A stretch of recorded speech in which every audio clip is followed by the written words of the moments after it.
Aku tidak pernah menyangka kerusakan WC di rumah justru membuka rahasia paling kejam dalam hidupku.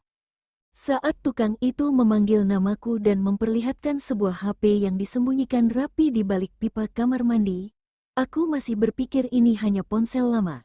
Tapi setelah aku menyalakannya, setiap detik yang kulihat di layar itu seperti menghapus satu persatu kepercayaanku pada suamiku.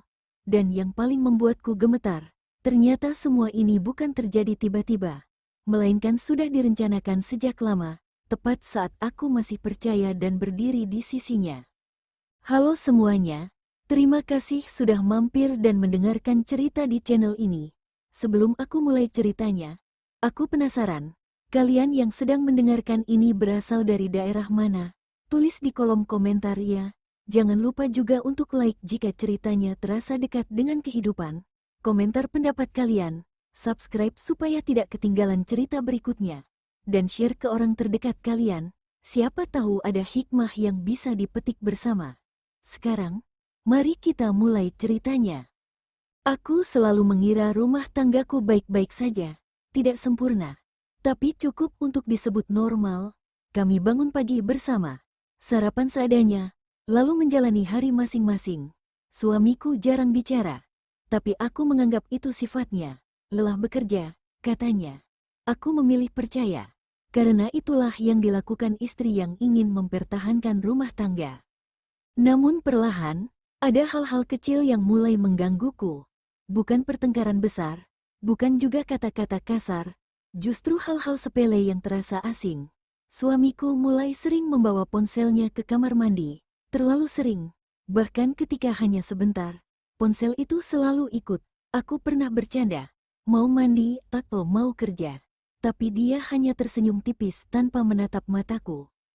Di rumah, ponselnya tidak pernah diletakkan sembarangan, selalu di saku atau terbalik di meja. Kalau ada notifikasi masuk, tangannya refleks bergerak cepat. Aku memperhatikan itu, tapi berusaha menepis pikiran buruk. Aku tidak mau menjadi istri yang curiga tanpa alasan. Perubahan lain juga mulai terasa. Ia sering pulang lebih malam. Alasan lembur semakin sering. Saat aku bertanya, jawabannya pendek, capek, besok saja bicara.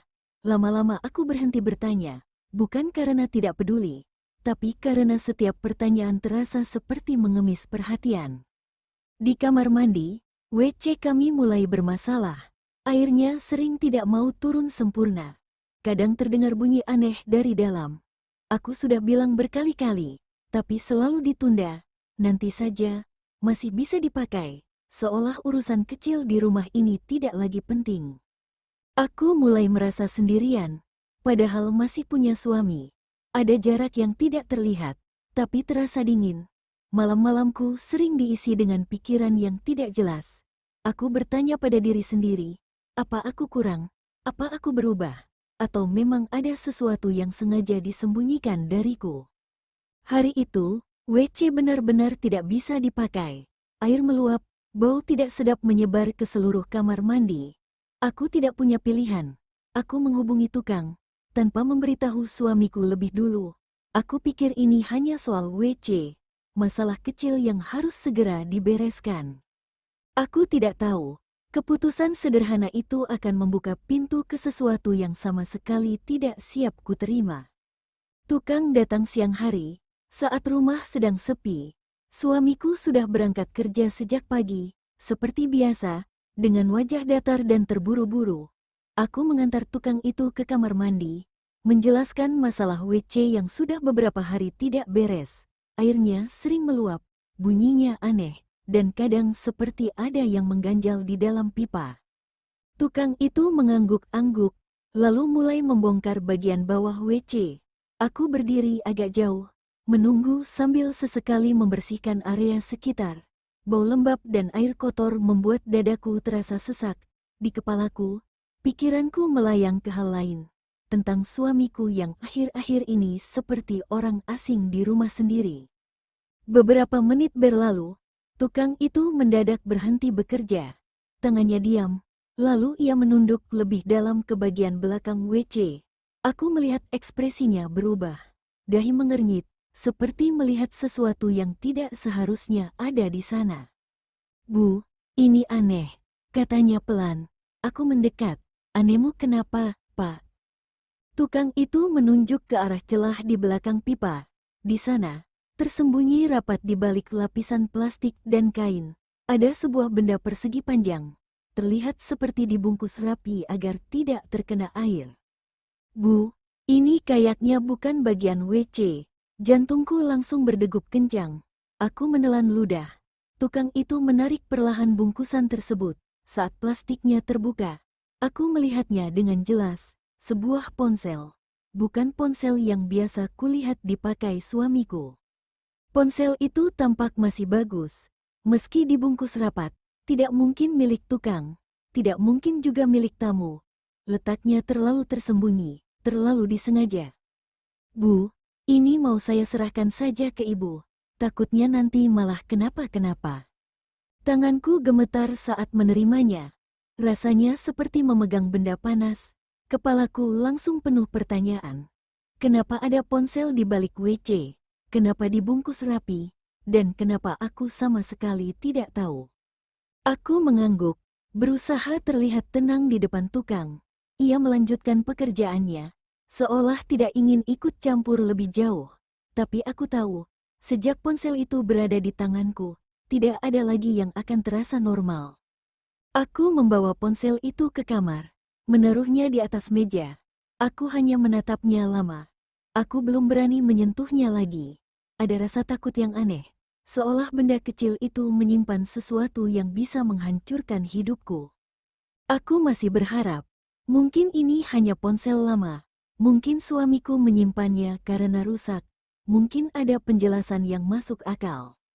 Tapi di dalam hati kecilku, ada suara yang berbisik pelan. Tidak ada rahasia yang disembunyikan sedalam ini tanpa alasan. Dan aku tahu, cepat atau lambat, aku harus membuka ponsel itu. Setelah tukang pulang, rumah kembali sunyi, sunyi yang tidak menenangkan, justru terasa menekan. Aku duduk di tepi ranjang, menatap ponsel itu lagi. Letaknya tidak berubah sejak ku taruh tadi, tapi rasanya seperti terus mengawasi. Tanganku beberapa kali bergerak mendekat, lalu menarik diri. Aku takut, bukan pada ponselnya, tapi pada kemungkinan yang akan kutemukan di dalamnya. Ada bagian dalam diriku yang masih ingin hidup tenang, meski harus dibohongi. Tapi ada juga bagian lain yang lelah berpura-pura tidak tahu apa-apa. Aku mengambil napas panjang, lalu menekan tombol daya. Layar menyala, tidak ada sandi, tidak ada pola. Ponsel itu terbuka begitu saja, seolah memang menunggu untuk ditemukan. Hal pertama yang kulihat adalah nama kontak, banyak yang tidak kusadari. Beberapa disimpan dengan nama samar, inisial, atau emoji. Tidak ada satupun foto kami. Tidak ada namaku. Tidak ada jejak kehidupan rumah tangga di ponsel itu. Aku membuka galeri, jantungku berdetak semakin cepat. Di dalamnya ada banyak foto dan video. Bukan foto biasa, sebagian besar adalah tangkapan layar percakapan. Beberapa video direkam diam-diam, dari sudut yang tidak jelas. Tanganku mulai dingin. Aku membuka salah satu chat, isinya percakapan panjang. Bukan sekadar basa-basi. Ada rencana, ada janji, ada keluhan tentang aku, tentang istrinya sendiri. Dia bilang aku terlalu sensitif, terlalu banyak bertanya, terlalu menuntut, padahal yang kulakukan selama ini hanya mencoba menjaga rumah tangga. Aku menutup layar sebentar, dadaku sesak, air mataku menetes tanpa suara.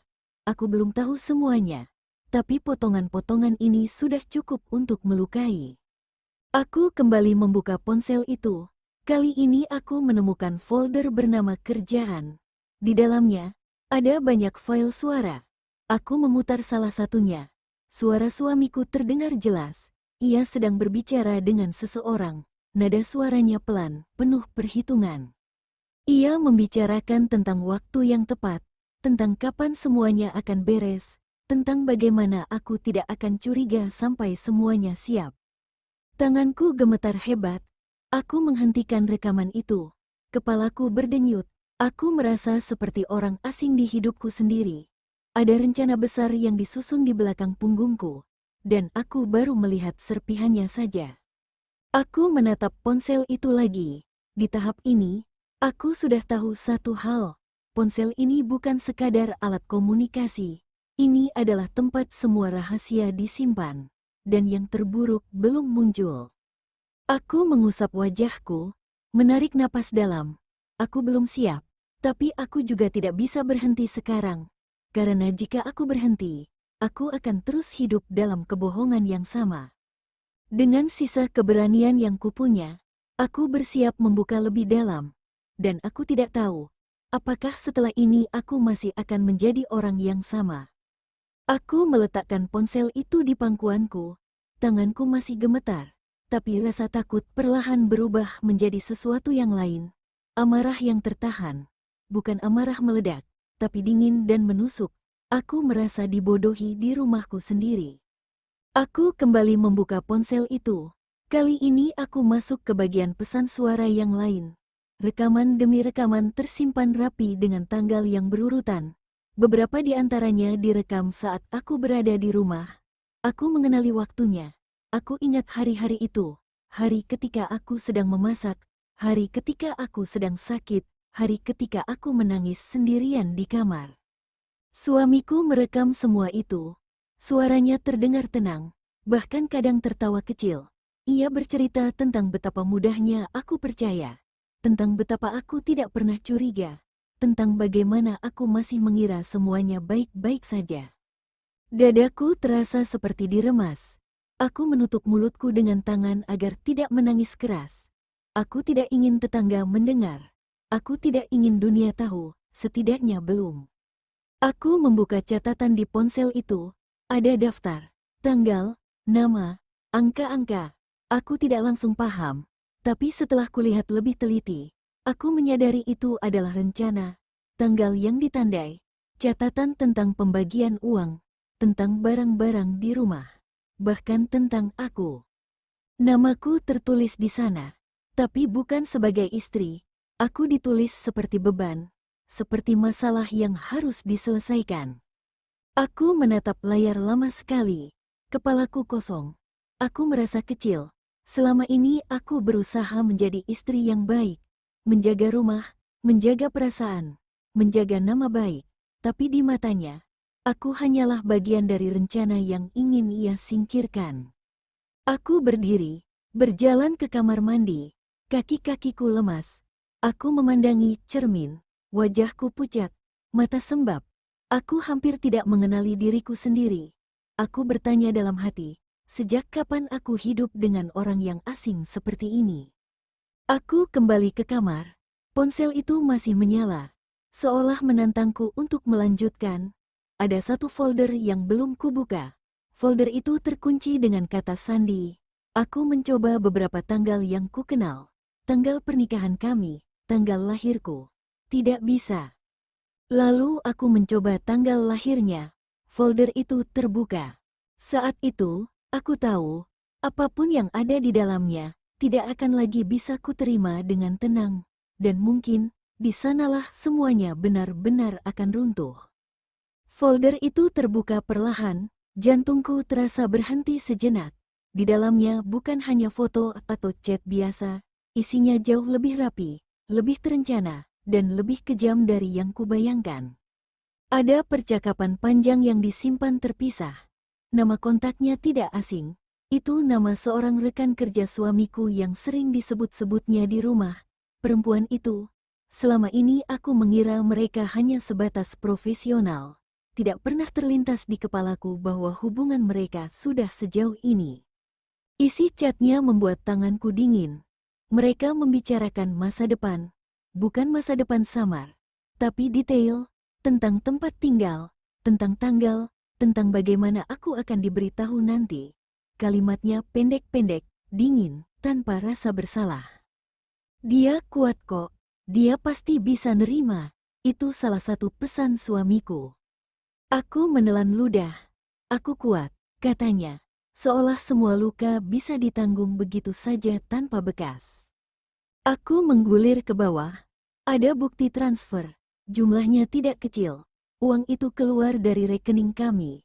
Rekening yang selama ini kugunakan untuk kebutuhan rumah. Uang yang kukira habis untuk keperluan bersama, ternyata mengalir ke tempat lain. Air mataku jatuh tanpa bisa kutahan. Bukan karena uangnya, tapi karena pengkhianatan yang dilakukan perlahan, rapi, dan terus-menerus. Aku membuka video. Video pertama menampilkan suamiku sedang duduk di dalam mobil. Ia berbicara pelan, menatap kamera. Ini bukan video untukku, ini seperti pesan yang disiapkan. Ia mengatakan semuanya sudah hampir selesai. Tinggal menunggu waktu yang tepat. Ia mengatakan aku terlalu bergantung padanya, terlalu percaya, dan itu memudahkan segalanya. Dadaku sesak, nafasku tidak beraturan. Aku mematikan video itu, tanganku gemetar hebat. Aku merasa seperti benda yang sedang disingkirkan, bukan manusia yang sudah bertahun-tahun hidup bersamanya. Namun itu belum semuanya. Di bagian paling bawah folder itu, ada satu file suara yang diberi nama singkat, rencana akhir. Aku ragu memutarnya. Ada perasaan buruk yang kuat, tapi jariku tetap menekan. Suara suamiku terdengar jelas. Kali ini tidak sendiri. Ada orang lain di seberang. Mereka membicarakan tentang hari setelah aku diberitahu, tentang bagaimana aku akan pergi dari rumah ini, tentang barang-barang mana yang bisa tetap ia simpan, tentang bagaimana aku tidak akan punya banyak pilihan. Aku mematikan rekaman itu sambil terisak. Kepalaku berdenyut keras, tubuhku terasa lemas, seperti tidak punya tenaga untuk berdiri. Di titik ini, aku sadar satu hal. Selama ini aku bukan hanya dibohongi. Aku sedang dipersiapkan untuk ditinggalkan, dengan rencana yang sudah matang, tanpa ruang untuk perasaanku. Aku memeluk ponsel itu erat-erat, bukan karena sayang, tapi karena benda kecil itulah yang akhirnya membuka mataku. Dan aku tahu, setelah ini, tidak ada jalan untuk kembali menjadi istri yang pura-pura tidak tahu apa-apa. Aku duduk terdiam lama sekali. Ponsel itu masih di tanganku, tapi rasanya seperti bukan milikku. Kepalaku penuh, tapi juga kosong. Aku mencoba mengingat sejak kapan semua ini dimulai. Sejak kapan suamiku berubah menjadi orang yang tega merencanakan segalanya di belakangku. Aku membuka kalender di ponsel itu. Tanggal-tanggal tertentu diberi tanda. Aku mengenali beberapa di antaranya. Hari ulang tahunku, hari aku sakit dan tidak bisa bangun dari tempat tidur, hari ketika aku meminta waktu untuk bicara karena merasa ada yang tidak beres. Di hari-hari itu, ia justru menandai langkah-langkah rencananya, seolah perasaanku hanyalah latar, bukan sesuatu yang perlu diperhitungkan. Aku mulai gemetar hebat, nafasku pendek-pendek. Aku mencoba berdiri, tapi lututku lemas. Aku kembali duduk di lantai, bersandar ke ranjang. Air mataku jatuh tanpa bisa kutahan. Tangisku pecah, tapi tetap kutahan agar tidak terdengar keluar rumah. Aku merasa bodoh, bukan karena percaya, tapi karena memberi seluruh diriku pada orang yang sejak lama tidak lagi melihatku sebagai istri.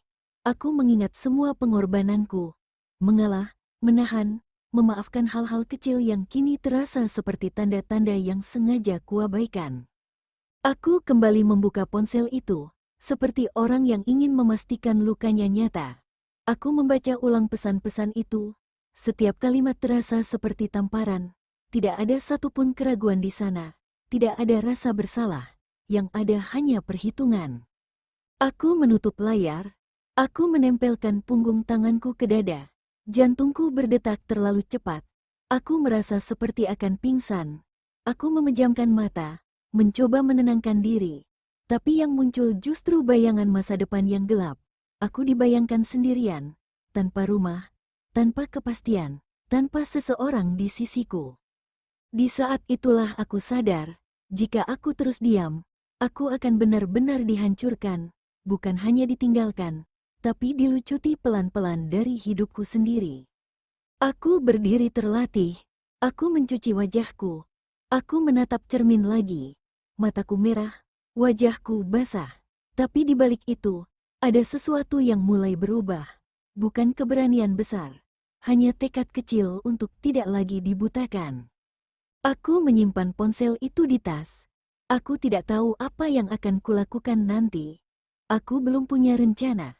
Tapi satu hal sudah pasti. Aku tidak akan lagi menunggu untuk dihancurkan. Dan aku tahu, saat suamiku pulang nanti, semuanya tidak akan pernah sama lagi. Sore itu terasa berjalan lambat. Jam di dinding seperti sengaja mempermainkanku. Setiap detik berdetak lebih keras dari biasanya. Aku duduk di ruang tamu. Ponsel itu tersembunyi di dalam tas. Tanganku dingin, tapi kepalaku justru terasa panas. Aku mencoba bersikap normal. Aku memasak seperti biasa. Aku membersihkan rumah seperti biasa. Tapi setiap gerakanku terasa palsu. Hatiku tidak lagi berada di sini. Separuh diriku sibuk mengulang-ulang semua yang kulihat di ponsel itu. Separuh lainnya bersiap menghadapi kenyataan yang akan datang. Saat pintu terbuka, jantungku berdegup keras.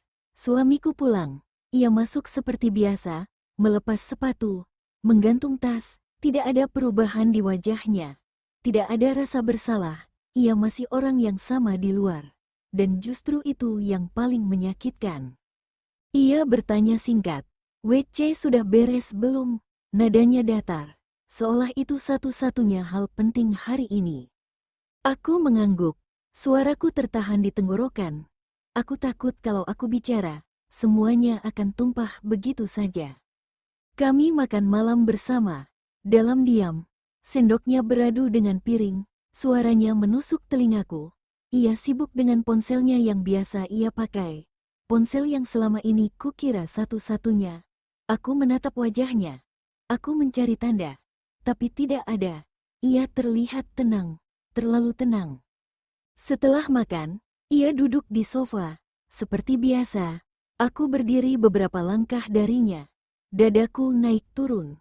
Aku sudah sampai di titik ini. Aku tidak bisa mundur lagi. Aku berkata pelan, "Hari ini tukang WC datang." Ia mengangguk tanpa menoleh. Aku lanjutkan. Dia nemu sesuatu di belakang WC. Tangannya berhenti bergerak, hanya sebentar.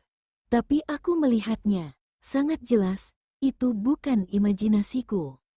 Ia menoleh ke arahku, wajahnya berubah tipis, senyumnya dipaksakan. "Nemu apa?"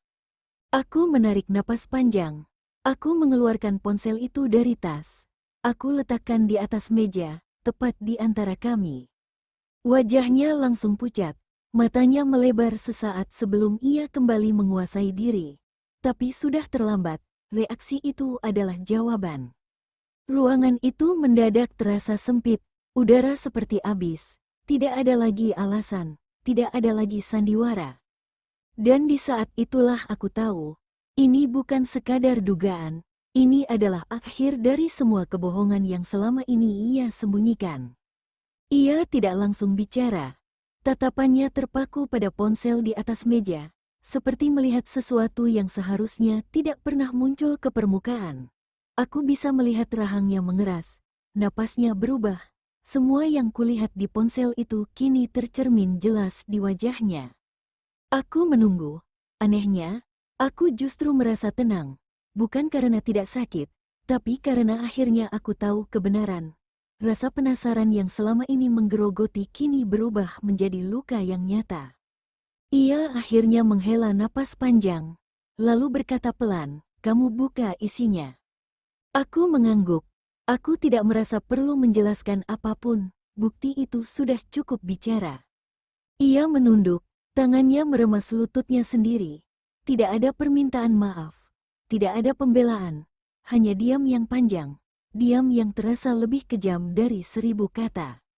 Aku bertanya, "Sejak kapan?" Ia menjawab singkat, "Sudah lama." Jawaban itu menghantamku. Sudah lama.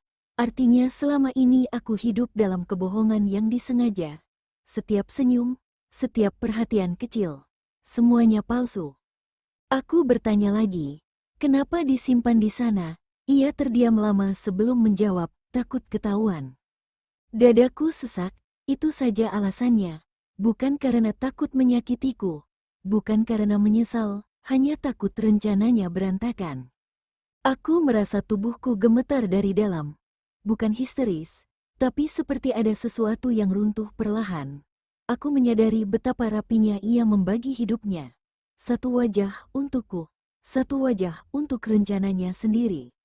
Ia akhirnya menatapku, matanya merah. Tapi aku tidak tahu apakah itu karena menyesal atau karena terpojok.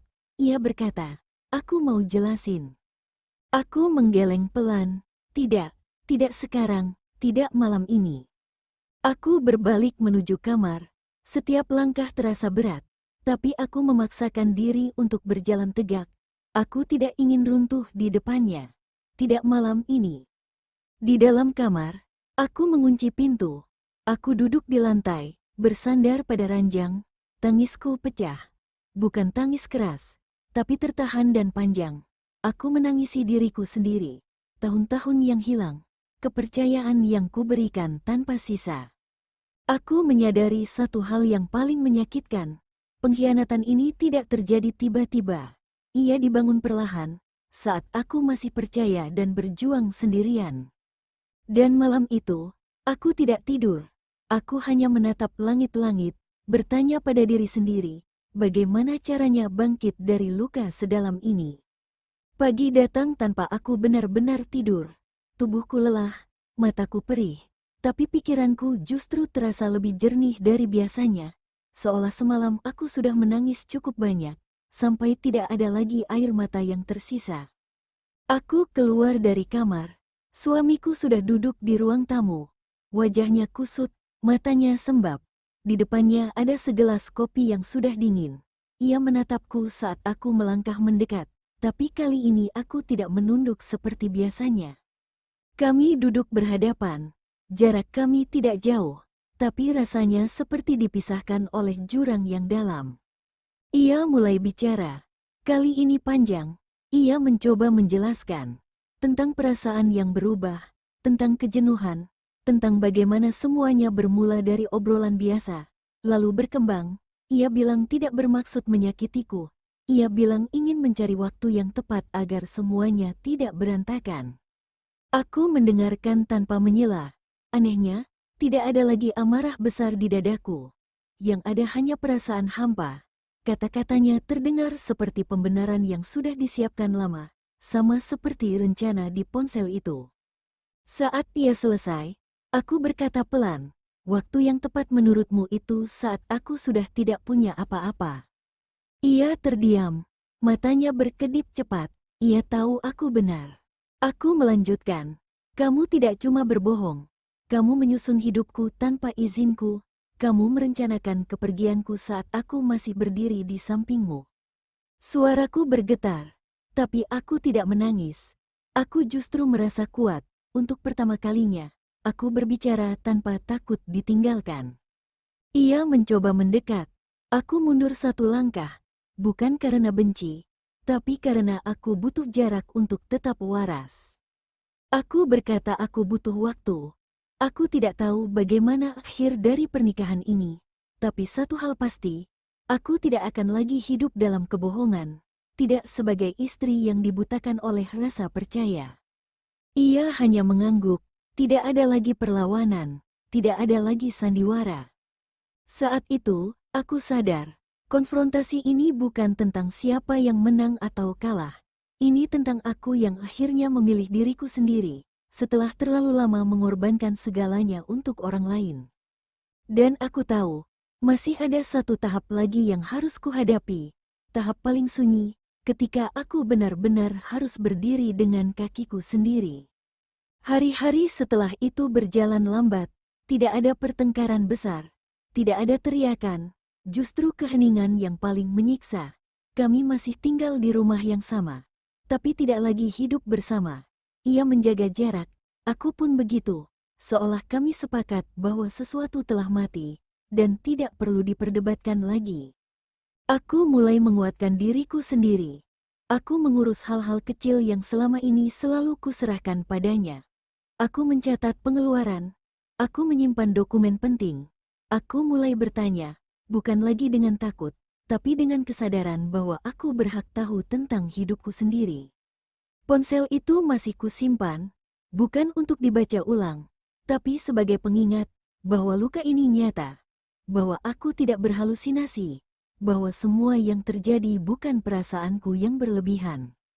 Suamiku beberapa kali mencoba bicara, nada suaranya lebih rendah, lebih hati-hati, tapi bagiku, semuanya sudah terlambat, bukan karena aku tidak memaafkan, tapi karena kepercayaanku tidak lagi ada, dan tanpa itu, pernikahan hanyalah nama tanpa isi.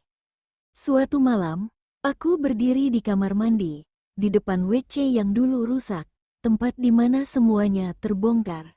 Aku menatap sudut kecil di belakang pipa itu. Aku terdiam lama. Di tempat itulah hidupku berubah arah. Aku menyadari sesuatu, kebenaran memang menyakitkan. Tapi kebohongan yang terus dibiarkan jauh lebih mematikan. Jika ponsel itu tidak ditemukan, mungkin aku masih akan tersenyum palsu, masih akan menunggu seseorang yang sudah lama pergi secara batin. Aku menghela napas panjang. Untuk pertama kalinya, napas itu terasa milikku sendiri. Aku tidak tahu bagaimana akhir ceritaku nanti. Apakah aku akan pergi, atau kami akan benar-benar berpisah. Tapi satu hal sudah jelas. Aku tidak lagi perempuan yang hidup dari sisa-sisa kepercayaan. Aku adalah istri yang pernah tersakiti. Tapi aku juga perempuan yang akhirnya terbangun. Dan dari semua luka ini, aku belajar satu hal yang paling penting. Kebenaran mungkin menghancurkan, tapi diam dalam kebohongan menghancurkan jauh lebih pelan dan lebih kejam.